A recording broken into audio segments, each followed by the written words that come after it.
वैसे तो फॉर्मूले यहाँ पे लिखे हुए हैं, जैसे मैंने कहा दोनों बड़े जरूरी फॉर्मूले हैं, तो प्रिपेयर कैसे करेंगे तो मैं अपना तरीका आपको बता देता हूँ, अगर आपको ठीक लगा तो फॉलो करो, नहीं तो चेक इट ऑफ। ध्यान से सुनो। मान लो ये h स्क्वायर एप्सिलॉन नॉट किसी का नाम है और हम उसे बुला रहे हैं, तो रेडियस इज इक्वल टू है h square epsilon not pi me twice. थोड़ा वियर्ड लगा होगा, मैं फिर से रिपीट कर रहा हूं। r इज इक्वल टू है h square epsilon not pi me twice, आगे into n square by z। अब इस फार्मूला से ये फार्मूला भी प्रिपेयर कर सकते हैं। कैसे? जब वेलोसिटी का फार्मूला लिखने की बारी आई तो ये e स्क्वायर ऊपर शिफ्ट हो गया, पाई और m भाग गए, e स्क्वायर ऊपर शिफ्ट हो गया और ये h स्क्वायर एप्सिलॉन नॉट नीचे शिफ्ट हो गया। e स्क्वायर ऊपर, h स्क्वायर एप्सिलॉन नॉट नीचे। लेकिन जब ये नीचे आ रहा था तो ये h के कंधे पे जो 2 बैठा है उसने नीचे जम कर लिया और अब वो बन गया 2h एप्सिलॉन नॉट। तो e स्क्वायर ऊपर गया, e square upon 2h epsilon not, pi m भाग गए इनटू z बाय n। तो इस तरह से मैंने तो याद रखा है कि radius is equal to h है h square epsilon not pi me twice into n square by z। और वेलोसिटी के लिए e स्क्वायर ऊपर गया, h स्क्वायर एप्सिलॉन नॉट नीचे आया, नीचे आते वक्त 2 ने जंप किया तो बन गया 2h epsilon not pi m भाग गया इनटू z बाय n। अब ऐसे मैंने याद रखा है, जरूरी नहीं कि आप भी ऐसे ही करो, जो भी तरीका अपनाना है अपनाओ, पर याद रखना इज मैंडेटरी। अभी क्लियर? ठीक है, चलिए आगे बढ़ते हैं। अब तीसरा डेरिवेशन बुक ने बड़ा अच्छे से करके दिया है, तीसरा डेरिवेशन बुक ने अच्छे से करके दिया है, तो हम भी जरा देख लेते हैं। अब करना क्या है, हर ऑर्बिट में अगर इलेक्ट्रॉन गोल गोल घूम रहा है, भाग रहा है, मतलब उसके पास काइनेटिक एनर्जी है प्लस उसके पास पोटेंशियल एनर्जी भी है जो इलेक्ट्रोस्टैटिक से आने वाला है। और अब इन दोनों को ऐड करेंगे तो हर ऑर्बिट के पास अपना अपना एक फिक्स्ड अमाउंट ऑफ एनर्जी है। ये लेवल के सेमीकंडक्टर में भी था एनर्जी लेवल का कांसेप्ट। हर ऑर्बिट के पास अपना अपना एनर्जी है, ये आपने केमिस्ट्री में भी सीखा होगा लास्ट ईयर, चैप्टर था ना स्ट्रक्चर ऑफ एन एटम। तो चलिए आपका डेरिवेशन क्या है, calculation of total energy of nth Bohr orbit. ठीक है, ध्यान दीजिए। तो ये हमारा nucleus, this is the orbit. Orbit में एक इलेक्ट्रॉन भाग रहा है क्योंकि बोहर का मॉडल सिर्फ उसी के लिए एप्लीकेबल है जिस एटम में एक इलेक्ट्रॉन है। ये हमारा क्या है जी, रेडियस। न्यूक्लियस का चार्ज कितना लेना है, z। इलेक्ट्रॉन जो भाग रहा है उसका लीनियर वेलोसिटी कितना है, v। अब प्लान बड़ा सिंपल है, देखो टोटल एनर्जी, चलो पहले अच्छे से लिखता हूं।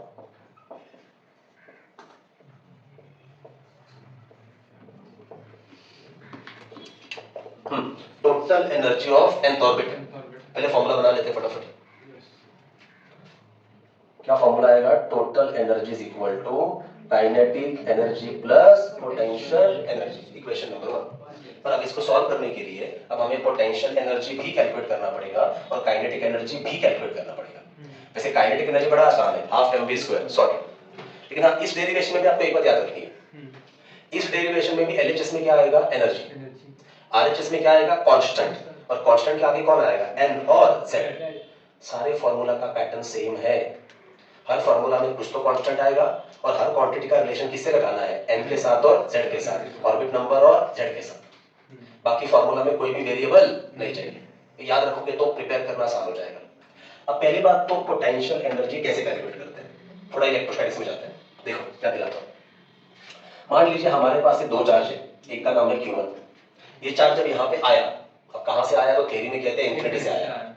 ये यहाँ पे आया तब इस पे फोर्स अप्लाई करने वाला कोई भी नहीं था, मतलब इसको यहाँ पे हमने बड़ा इजीली रखा, इसको यहाँ पे रखने के लिए वर्क डन कितना हो गया, 0। हमें मेहनत करनी ही नहीं पड़ी। मेहनत कब करनी पड़ती, जब इसको कोई तो रिपेल करता या कोई तो अट्रैक्ट करता। लेकिन जैसे ये यहाँ पे आ गया, इसने आसपास खुद का क्या बना लिया, इलेक्ट्रिक फील्ड। और अब जब यहाँ से डिस्टेंस r पे हम दूसरा चार्ज रखने जाएंगे Q2, हमने तो रख दिया चार्ज, पर जैसे हमने हाथ निकाला Q1 ने रिपेल करके भगा दिया, या माइनस होता तो Q1 अट्रैक्ट कर लेता। मतलब Q2 को Q1 से डिस्टेंस r पे मेंटेन करने के लिए हमें क्या करना पड़ेगा, वर्क डन। अब वो वर्क डन कितना होगा, तो बड़ा आसान है, वर्क डन का सिंपल सा फॉर्मूला है फोर्स इनटू डिस्टेंस। दोनों चार्जेस के बीच में फोर्स कितना है, 1/4 pi epsilon naught Q1 Q2 upon r² into distance, मतलब कितना आएगा, r। सो ये आ जाएगा, इसको W12 कहते हैं, that is work done against charge 1 by charge 2, ऐसा बोलते हैं इसको। कितना आएगा ये, Q1 Q2 अपॉन R। पहले चार्ज के लिए कितना है 0। तो अब अगर हमें किसी ने पूछा कि दोनों चार्जेस का ऐसे सिस्टम बनाने के लिए टोटल वर्क डन कितना है, सिंपल सी बात है, दिस प्लस दिस। अब वो तो 0 है, सो टोटल वर्क डन में कितना आता है 1/4 pi epsilon naught Q1 Q2 upon R। और इतना तो हम सबको पता है, whatever work we do it gets stored as an energy। और क्योंकि चार्ज स्टेशनरी है so that will be stored as potential energy। तो हाँ गाइस, ये वो वर्क डन है जो इन दोनों चार्जेस के सिस्टम में क्या करके स्टोर होगा, इलेक्ट्रोस्टैटिक पोटेंशियल एनर्जी। तो आज के बाद अगर किसी ने पूछा कि दो स्टेशनरी चार्जेस के बीच में पोटेंशियल एनर्जी का फॉर्मूला क्या है, तो this is the formula 1/4 pi epsilon naught Q1 Q2 upon R। यही फॉर्मूला हमें इधर भी लगाना है, चेक कर लेते चलो। यहाँ पे पहला चार्ज मतलब कौन है, न्यूक्लियस Ze, इसके लिए वर्क डन 0। लेकिन जब इलेक्ट्रॉन को हमने यहाँ पे रखा, हाथ हटा लिया, तो न्यूक्लियस ने उसको खींच लिया होगा। तो इस इलेक्ट्रॉन को न्यूक्लियस के चार्ज से डिस्टेंस r पे मेंटेन करने के लिए क्या करना पड़ा है, वर्क डन। और वही वर्क डन उस इलेक्ट्रॉन के पास क्या करके स्टोर हुआ है, पोटेंशियल एनर्जी। आ जाएगा यहाँ से, फॉर्मूला भी नो 1/4 pi epsilon naught Q1 Q2 upon R। इन दोनों के बीच का डिस्टेंस मतलब ऑर्बिट का रेडियस, समझा। तो चलो डेरिवेशन स्टार्ट करते हैं। एस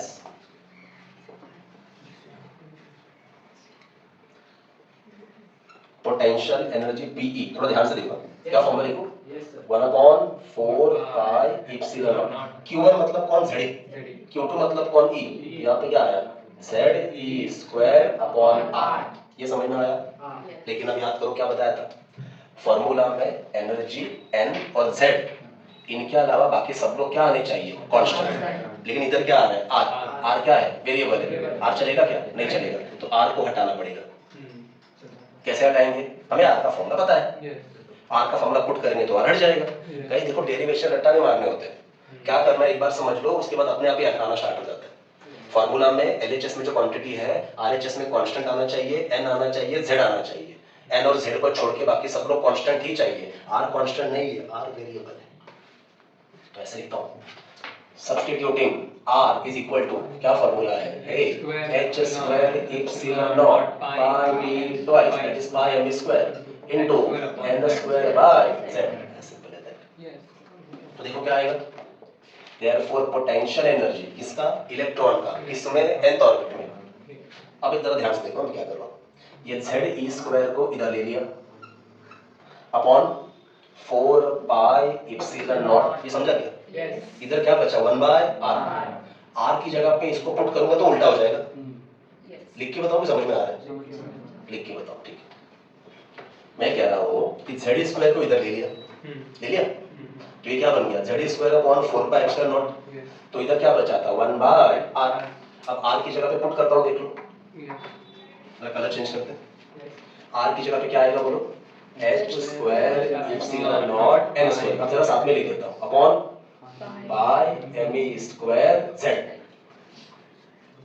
मेक इट उल्टा। अब ये उल्टा हो जाएगा तो यहाँ पे क्या आएगा, ZE² upon 4 pi epsilon not into, बोलते रहो, पाई Me² Z upon H² epsilon not N²। अब वापस वही चीज है। अब देखो ना, N है, Z है, बाकी सब लोग कौन है, कांस्टेंट। यही तो हमें चाहिए था। एक चीज लेकिन यहाँ पे अभी बाकी है, मैं एंड में बताता हूँ।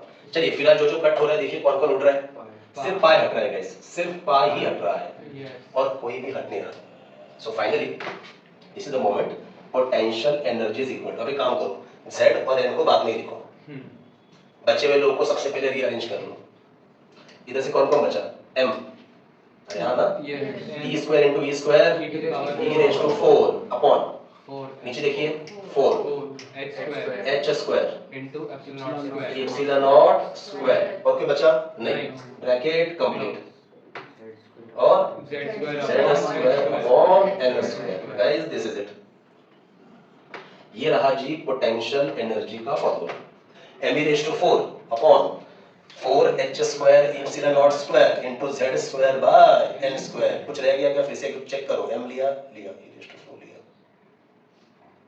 पर इसमें कमी है, इस कंसेप्ट में एक कमी है। वर्क डन दो तरह का होता है, positive and negative. Force and displacement जब एक दिशा में होता है, मतलब सोफा को धक्का भी मारा और सोफा उसी दिशा में जा रहा है, that work done is positive. लेकिन एक स्लोप है, स्लोप पे पत्थर नीचे आने की कोशिश कर रहा है, हम ऊपर ढकेलने की कोशिश कर रहे हैं, पत्थर नीचे आ रहा है। Force and displacement are in opposite direction, that kind of work done is negative. इधर देखो, फोर्स कौन अप्लाई कर रहा है? न्यूक्लियस। वो इलेक्ट्रॉन को अंदर की तरफ खींच रहा है, और इलेक्ट्रॉन अंदर गया है क्या? नहीं, वो बाहर ही है। मतलब force and displacement are in, इसीलिए guys work done is negative, so potential energy is also negative. Don't forget that. Potential energy is negative. Yes sir, क्या हो sir? Thank you. So potential energy is negative. Are you making sense? Yes. ये MCQ में आता है, आगे बताता हूँ कहाँ पे आता है। अब इसके बाद क्या आएगा? Kinetic energy. वो तो बड़ा आसान है।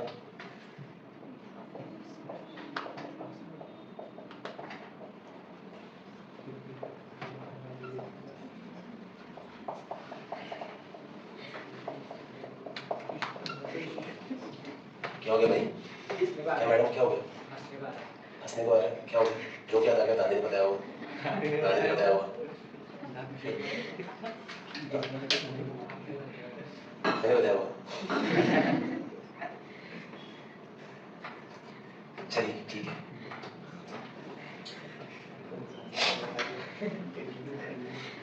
बस चलिए और दौड़ो। तो गाइस अब हमें क्या निकालना है? Kinetic energy due to revolving electron. Kinetic energy का फॉर्मूला तो बड़ा सरल है। क्या फॉर्मूला है बोलो? Half m v square. Same logic है गाइस। लेफ्ट में जो क्वांटिटी है, राइट साइड में क्या आना चाहिए? Constant n z. इसमें मास तो कांस्टेंट है, हाफ तो बचपन से ही कांस्टेंट है, नंबर है। वेरिएबल क्या है? वी। देखो इधर भी वी आ गया, मतलब वी की जगह पे आप सब्स्टिट्यूट करना पड़ेगा। ठीक है, तो देखिए एज बोलो v का फॉर्मूला क्या है? v is equal to e upon 2 बोलो e स्क्वायर था वो। e square upon 2h epsilon naught into z by n। yes हमें v नहीं चाहिए, हमें v स्क्वायर चाहिए, तो इधर ही स्क्वायर कर लेते हैं ना, इधर ही स्क्वायर कर लेंगे। बोलो क्या आएगा? v square e raised to 4 upon 2 का square 4h square epsilon naught square z square upon n square। n square. वैसे ये रहा v स्क्वायर का फॉर्मूला, लिखा है बराबर? 2 का स्क्वायर 4 बराबर लिखा है। हाँ but hold on, kinetic energy कभी नेगेटिव में नहीं हो सकती। स्पीड थोड़ी नेगेटिव में होता है। हाँ मतलब ये तो हमेशा प्लस में आएगा। अब क्या करेंगे? Substituting v square in kinetic energy formula जो हमने ऊपर लिखा हुआ है। ठीक है, तो देखो यहाँ से क्या आया? Therefore kinetic energy is equal to, half को वैसे ही कॉपी किया, m को वैसे ही कॉपी किया, और v स्क्वायर की जगह पे क्या आया? e square upon 4h square epsilon naught square z square upon n square. अब फिर से हमारा काम वही है, क्या करो? सिंपलीफाई करो। इसको सिंपलीफाई कर सकते हैं ना गाइस? हाँ I am sorry, thank you. e raise to 4 है, बराबर है, e रेज़ टू 4। हाँ अब सिंपलीफाई कैसे करेंगे? अरे 2 into 4 8, 2 into 4 8 होता है ना। हाँ तो ये आएगा। चलिए एक स्टेप साथ में करते हैं अभी। हाँ ऑन द बोर्ड प्लीज। अब यहाँ से n स्क्वायर साइड में हटाएंगे, z स्क्वायर साइड में हटाएंगे, बाकी जरा चेक करो। m क्या है? Constant. e raise to 4 constant, 4 into 2 constant, h square constant, epsilon naught square को साथ में लिखते हैं। तो यहाँ पे क्या आएगा बोलो? यहाँ पे आएगा m e रेज़ टू 4, देखो बराबर लिख रहा हूँ क्या? अपॉन नीचे क्या आएगा? 8 h square epsilon naught square, और बाहर क्या आएगा? z square upon n square. Guys this is the moment. ये रहा काइनेटिक एनर्जी का formula, m raise to 4 upon 8 h square epsilon naught square into z square upon n square. Equation number 3। देखिए step by step कैसे जाना है। कुछ रट्टा मारना है नहीं, इस चैप्टर की अच्छी बात यही है, आपको रट्टा नहीं मारना पड़ता। हाँ लेकिन सॉल्विंग काफी है, ढंग से याद कर लोगे सॉल्व कैसे करना है ना, तो बस बहते जाना है, सॉल्व करते जाना है। पर एक दिक्कत और भी है, इसमें इतने सारे टर्म्स हैं, एक आध टर्म छूट गया तो बाद में स्ट्राइक भी नहीं होगा। एक आध गलती होगी तो बाद में मिलेगी भी नहीं, वो ढूंढने जाओगे इतना टाइम जाएगा, उससे अच्छा फिर से लिख के हो जाएगा। खैर डिफरेंट स्टोरी। अब क्या करें आप बताओ? अंदर डालेंगे। इक्वेशन 2 और 3 को सब्स्टिट्यूट करेंगे 1 में, Yes. दोनों को ऐड करेंगे and that will bring total energy for revolving electron in nth Bohr orbit. बराबर है आपकी बात? Substituting equation 2 equation 3 in equation number what 1। अब एक काम करते हैं वैसे, टोटल एनर्जी को ना सिर्फ E करके लिखते हैं। क्या करके लिखते हैं? E, नीचे N भी लिखते हैं, मतलब एनर्जी ऑफ nth ऑर्बिट ऐसे लिखते हैं। ठीक है, तो मैं सिर्फ E करके लिख रहा हूँ, आप समझ जाना। E मतलब टोटल एनर्जी। पहले किसको पुट करना है? Potential energy. बोलो बोलो क्या है formula? Minus me⁴ upon into z² upon n²। मैंने जानबूझ के ब्रैकेट में डाला है, अभी डाल देता हूँ पूरा। ब्रैकेट में जो भी लिखा है that is all about potential energy. Plus क्या करना है? Kinetic energy. बोलो me⁴ upon 8h² epsilon naught square into z² upon n²।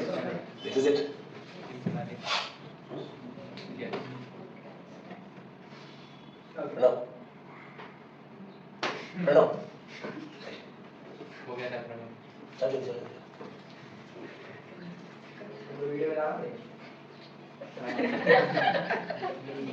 क्या है, नींद है ऐसी चीज, खाली पेट दिमाग नहीं चलता, और जब नींद आ रही तब भी इंसान का दिमाग काम नहीं कर सकता अच्छे से। ठीक है, दोनों चीजें साथ में थोड़ी हो सकती है कि ध्यान भी देना है, नींद भी आ रही है, दोनों में से कुछ तो एक ही काम होगा। दोनों साथ में, इससे अच्छा। चलो ठीक है, कोई नहीं, अब यहाँ पे गद्दे तो नहीं बिछा सकते कि नींद आ रही है सो जाओ।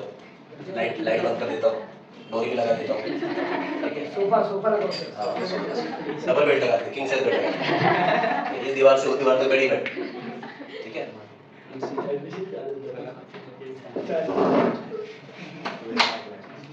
हाँ बस वही करना रहेगा अभी, बाकी सब तो ठीक ही है। कैसे ज्यादा समझ में आ रहा है सबको? Yes sir. Thank you.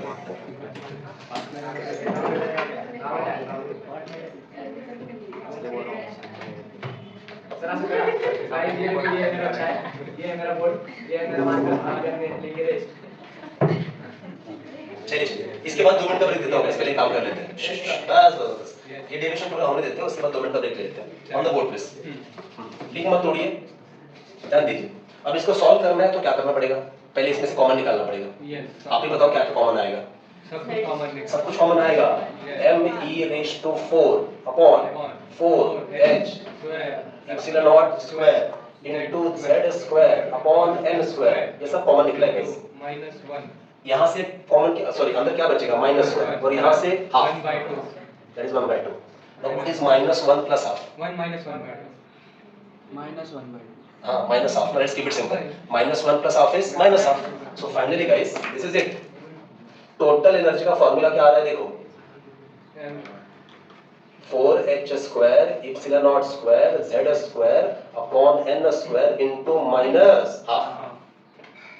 अब उसे मल्टीप्लाई कर देते हैं। सो फाइनली गाइस, दिखेगा नहीं colour. So finally guys total energy का फार्मूला क्या बन रहा है देखो, माइनस डाल दो ब्रैकेट, Yes. बोलो क्या आएगा? me⁴ एक मिनट दिख नहीं रहा है, रुको रुको, ब्लू कलर यूज करता है। me⁴ अपॉन बोलो 8, अरे 4 into 8 करना पड़ेगा ना, 8h² epsilon not square into z² upon n²। Guys this is it. ये रहा इलेक्ट्रॉन के टोटल एनर्जी का फार्मूला। अब यहाँ पे भी अगर आप ध्यान दोगे तो ये पूरा का पूरा टर्म क्या है? कांस्टेंट है। अब रही बात एमसीक्यू की, तो एमसीक्यू पोटेंशियल पे भी पूछते हैं, काइनेटिक पे पूछते हैं, टोटल पे भी पूछते हैं। ठीक है, अब जगह तो खत्म हो गई है, पर जरा ध्यान से सारे फॉर्मूले देख लो। रिलेशन की बात भी करेंगे। ये माइनस क्या समझा रहा है पहले वो बात कर लेते हैं। टोटल एनर्जी माइनस में क्यों आया है? टोटल एनर्जी माइनस का सिंपल मतलब ये है, electron is bound with the nucleus. Electron अपनी मर्जी का मालिक नहीं कि मैं निकल रहा हूं, नहीं, न्यूक्लियस ने इलेक्ट्रॉन को बांध के रखा हुआ है, इसीलिए टोटल एनर्जी नेगेटिव में आ रही है। फिर क्या करना है? Potential energy, kinetic energy, total energy आपस में क्या रिलेशन रखते हैं ये भी देखना है। इसके ऊपर भी एमसीक्यू आते हैं। खैर उसके लिए तीनों फॉर्मूले साइड में लिख दूंगा, फिर बात करेंगे। फिलहाल यहाँ तक समझ में आया? Yes. And out clear? No. Should pause करो। इसमें करो थोड़ा सा शुरू हाँ, ऑलराइट, थैंक यू। सो अब वापस इधर आते हैं। टोटल एनर्जी का जो फार्मूला है, मैंने जानबूझ के देखो पोटेंशियल और काइनेटिक का फार्मूला वैसे ही रखा है, कुछ काम है अभी उनका। अब ये जो टोटल एनर्जी का फार्मूला है, ये ब्रैकेट वाला टर्म क्या है? कांस्टेंट, इसका कुछ तो वैल्यू होगा, तो चलिए उसका वैल्यू लिखते हैं, यहाँ पे आइए। सो गाइस आज के बाद आपको याद रखना है किसी भी nth ऑर्बिट का टोटल एनर्जी, वो माइनस मैंने वैसे ही कॉपी कर लिया, और वो जो कांस्टेंट है ना, एक मिनट तीनों ब्लैक ही हो गए, कांस्टेंट का वैल्यू इतना है गाइस 13.6 इलेक्ट्रॉन वोल्ट। अब इलेक्ट्रॉन वोल्ट भी एनर्जी का ही यूनिट है, ड्यूअल नेचर में हुआ है। Joule is a very big unit at atomic level, so हम क्या लगाते हैं? Electron volt. तो वो जो पूरा कांस्टेंट है विद माइनस, उसका वैल्यू कितना देख लो, बोलो कितना? Minus 13.6 electron volt. आगे क्या आएगा? Z²/n²। ये रहा गाइस एनर्जी का फार्मूला। तो आज के बाद अगर आपको किसी ने पूछा, मतलब मैं पूछूंगा कि nth ऑर्बिट में टोटल एनर्जी का फार्मूला क्या है, तो आप क्या बोलेंगे? Minus 13.6 electron volt into Z²/n²। अब यहाँ पे एक छोटी चीज आपको और समझनी है, कि E और N का रिलेशन मुझे आपको बताना है, बट बिफोर दैट जरा 2-3 ऑर्बिट का कैलकुलेट करके देखते हैं, उसके बाद डिस्कशन करते हैं, ठीक है ना? यहाँ पे ध्यान दीजिए, हम मोस्टली जोन किस पे देते हैं? For hydrogen atom. हाँ, हाइड्रोजन एटम के लिए simply Z is equal to कितना? 1। तो Z² तो हट जाएगा, और finally energy of nth orbit. अब यहाँ पे मैं जानबूझ के n लिख रहा हूँ, क्या फार्मूला है बोलिए? Minus 13.6 electron volt upon n²। ये फार्मूला तो आपको बहुत ही ज्यादा बार काम आएगा, बहुत ज्यादा बार। nth ऑर्बिट का energy for hydrogen atom is minus 13.6 electron volt upon n²। अब चलिए दो ऑर्बिट का कैलकुलेट करके देख ही लेते हैं, ये बाद में लिखते हैं, इसका काम है आगे।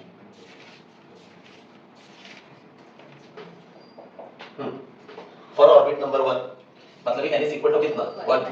तो n का स्क्वायर कितना आएगा? वो भी 1 ही आएगा, मतलब ये तो हट गया।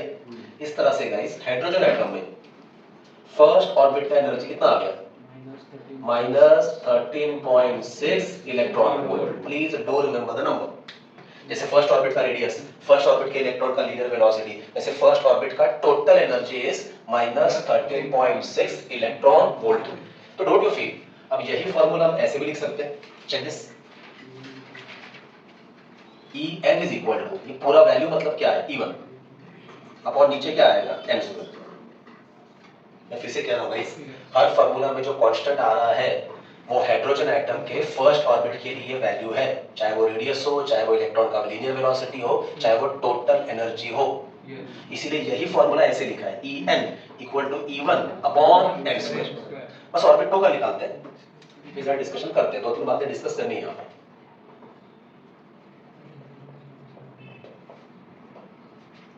ऑर्बिट नंबर 2, मतलब n इज इक्वल टू कितना गाइस? 2।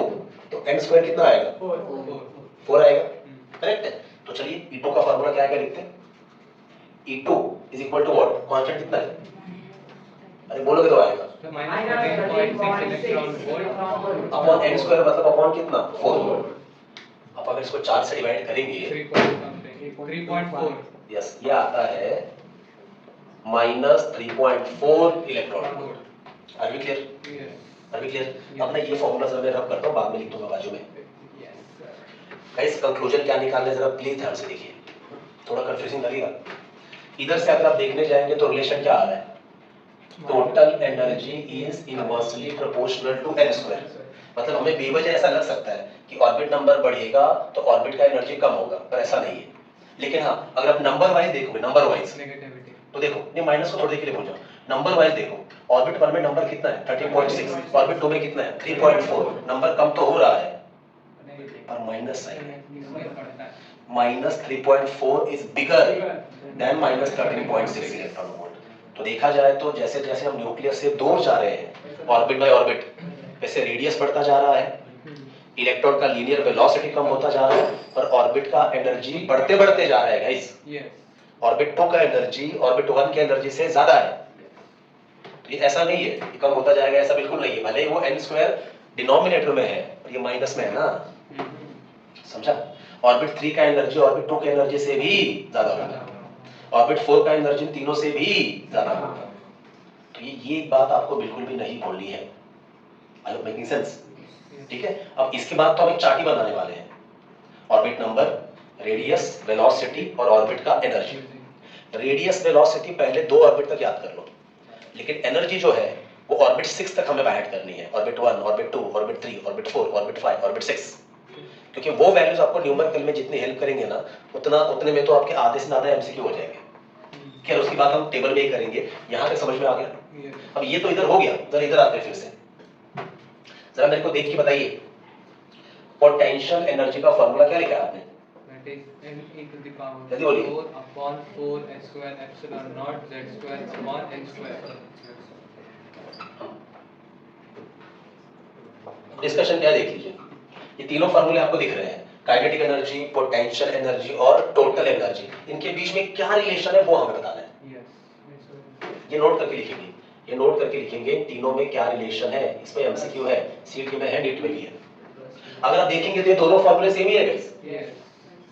ध्यान से देख लीजिए। Negative operation. बस टोटल एनर्जी में क्या आता है, नेगेटिव साइन, तो ऐसे लिखो, relation number 1, total energy is minus of kinetic energy, total energy is minus of kinetic energy.